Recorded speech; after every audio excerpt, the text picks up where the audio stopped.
ez da erraza izaten, behin, olak eskura ditugunean, horrei hitea emotea, nondik moztu, zelan neurtu, zertarako nahi dugun, hori guzti hori egiteko hainbeste tresna behar izaten dira.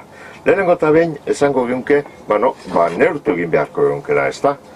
Hemen daukaguz, neurtzeko sistema desberdinak, hau, angelu zuzena egiten dauan tresnea dugu, ez da? Eskuadra egiten dauana, da izena be hori dauka, ez da? Eskuadria da, bar. Txiki eta handi, funtzio bardina egiten dabe. Hau be, gusten dozuenez, angelu zuzeneko eskuadrea da, eta, olak markatzeko erabiten da, ez da?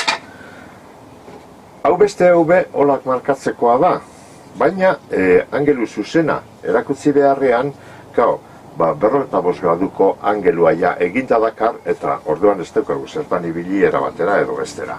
Hau ben neurtzekoa du.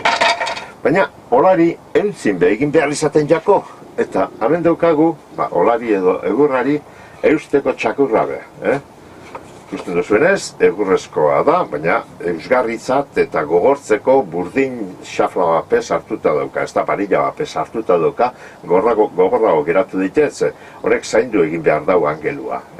Eta honekin, ikusten duzuenez, ez dutu egin geinke hemen sartuta daukagun ola.